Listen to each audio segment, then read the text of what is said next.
அத்தனை பேரும் அல்லும்படி 6 முதல் 60% வரை ஆடி தள்ளுபடியுடன் சூப்பர் சரவணா ஸ்டோர்ஸ். ஆச்சி மசாலா எந்த சமையலும் ருசி தேடும் ரகசியம் 20 ரூபாய். ஹாலிடேஸ்னாலே அது நம்ம GT ஹாலிடேஸ் தான். GT holidays, South India's #1 travel brand.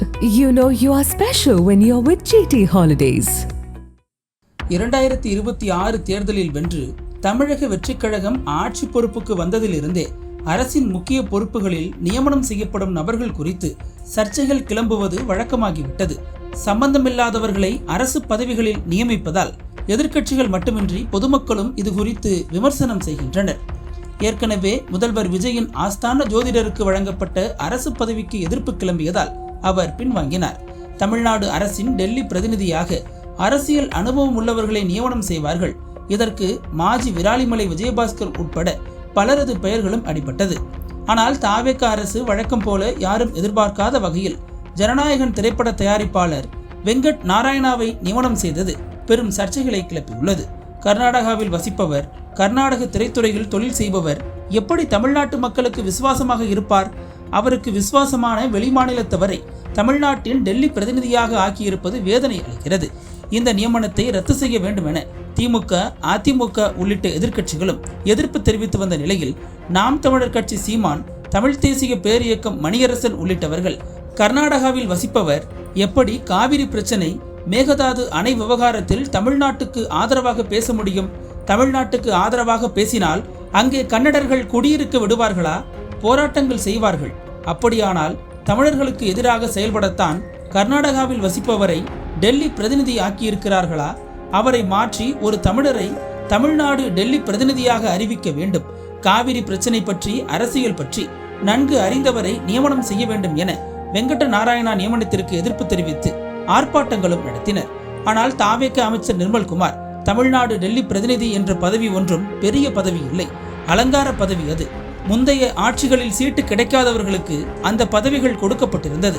அதுபோல நெருக்கடியான சூழ்நிலையில் கூடவே இருந்த வெங்கட் நாராயணாவுக்கு தலைவர் பொறுப்பு கொடுத்திருக்கிறார், அவ்வளவுதான் என வக்காலத்து வாங்கியிருக்கிறார். தாவேக அரசை ஆதரிக்கும் காங்கிரஸ் தலைவர்கள், விசிக தலைவர் திருமாவளவன் ஆகியோர் அது அரசு பதவி இல்லை, அவங்க கட்சி தலைமை முடிவு என்று மேலோட்டமாக பதில் சொல்லி தப்பிக்கின்றனர். இந்த நிலையில்தான் கடந்த 2021-26 திமுக ஆட்சி காலத்தில் தமிழ்நாடு டெல்லி பிரதிநிதியாக 5 ஆண்டுகள் சிறப்பாக பணியாற்றி பல பிரச்சனைகளுக்கு தீர்வு கண்ட மாஜி MP AKS விஜயன் நம்மிடம் கூறுகையில், தமிழ்நாடு அரசின் டெல்லி பிரதிநிதி என்பது மாநில அரசுக்கும் மத்திய அரசுக்கும் இடையே ஒரு இணைப்பு பாலமாக இருப்பது. மாநிலத்தின் கோரிக்கைகளை மத்திய அரசுக்கு நேரடியாக எடுத்துச் சென்று மத்திய அமைச்சர்களை சந்தித்து மாநில அரசின் கோப்புகள் கிடப்பில் கடந்தால் அவற்றை விரைந்து நடவடிக்கைக்கு அனுப்புவது டெல்லி பிரதிநிதியின் முக்கிய பணி.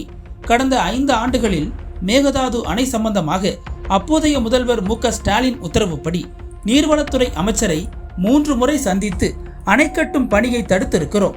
அதுபோல ஜூன் 12ஆம் தேதி காவிரியில் தண்ணீர் திறக்க வேண்டும், அதற்கு ஏற்றவாறு டெல்லியில் அமைச்சரை பார்க்க வேண்டும் என முன்னாள் முதல்வர் சொல்லிவிடுவார். அப்படி ஒவ்வொரு ஆண்டும் நீர்வளத்துறை அமைச்சரை பார்த்து பேசி முறையாக ஜூன் 12ஆம் தேதி தண்ணீர் திறக்கப்பட்டது. அதே நேரத்தில் காவிரி பிரச்சனை வரும்போதெல்லாம் கர்நாடகாவில் தமிழர்களுக்கு எதிராக ஒன்றுபட்டு நிற்பார்கள் அந்த மாநில மக்கள், போராட்டம் நடத்துவார்கள். இப்படியான சூழ்நிலையில் தற்போதைய டெல்லி பிரதிநிதி கர்நாடகாவில் வசிப்பவராக இருப்பதால் எப்படி தமிழ்நாட்டுக்கு ஆதரவாக டெல்லியில் பேச முடியும்? அதே போல டெல்டாவில் நெல் அறுவடை தொடங்கும் போதே 22% ஈரப்பதம் உள்ள நெல்மணிகளை கொள்முதல் செய்ய வேண்டும் என்ற தமிழ்நாடு அரசின் கோரிக்கையை டெல்லி அதிகாரிகளிடம் கொண்டு போய் சேர்த்த பிறகுதான் ஆய்வுக்குழு வரும். ஆய்வுக்கு பிறகு அனுமதி கிடைக்கும். இதை என் பணிக்காலத்தில் சிறப்பாக செய்துள்ளேன். அதையெல்லாம் விட அயல் நாடுகளில் சிக்கி தவிக்கும் தமிழர்களை மீட்க வெளியுறவுத்துறை அமைச்சரை சந்தித்து தமிழ்நாடு அரசின் கோரிக்கையை வைத்து பல பேரை மீட்டு வந்துள்ளோம்.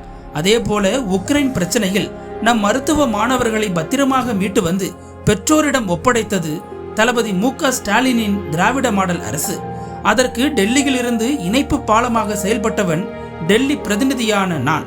கடந்த 5 ஆண்டுகளில் நக்கீரன் வைத்த கோரிக்கையின்படி பல பேரை வெளிநாடுகளில் இருந்து மீட்டு வந்து ஒப்படைத்தேன்.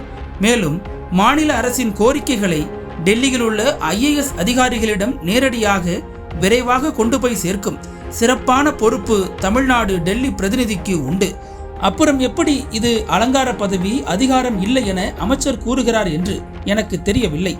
அரசியல் அனுபவம் மிக்கவர்கள் வசிக்க வேண்டிய பொறுப்பு இது. இவை இல்லை என்றால் அமைச்சர் சொன்னது போல அலங்கார பதவியாக மட்டும் இருந்து அலங்கரித்துக் கொண்டு வரலாம். தமிழ்நாட்டின் கோரிக்கைகளை, உரிமைகளை பெற்று வர முடியாது என்றார் AKS விஜயன். இதன் பிறகாவது யாரை டெல்லி பிரதிநிதி ஆக்க வேண்டும் என தாவேகாவும் அவர்களுக்கு துணையாக போயிருப்பவர்களும் உணர வேண்டும். நக்கீரன் டிவிக்கு சப்ஸ்கிரைப் செய்யுங்கள். உங்கள் ஆதரவே எங்கள் பலம். ஆசிரியர்களுக்கு நண்பனாகவும் மாணவர்களுக்கு ஆசானாகவும் திகழும் தேர்வு வழிகாட்டி. ஒவ்வொரு பாடத்திற்கும் அனுபவமிக்க ஆசிரியர்களின் துல்லியமான தெளிவான விடைகள். CNC இருக்கு, தேர்வு பயம் எதற்கு? இது தீரன் பப்ளிஷிங் ஹவுஸ் விற்பனை வெளியீடு.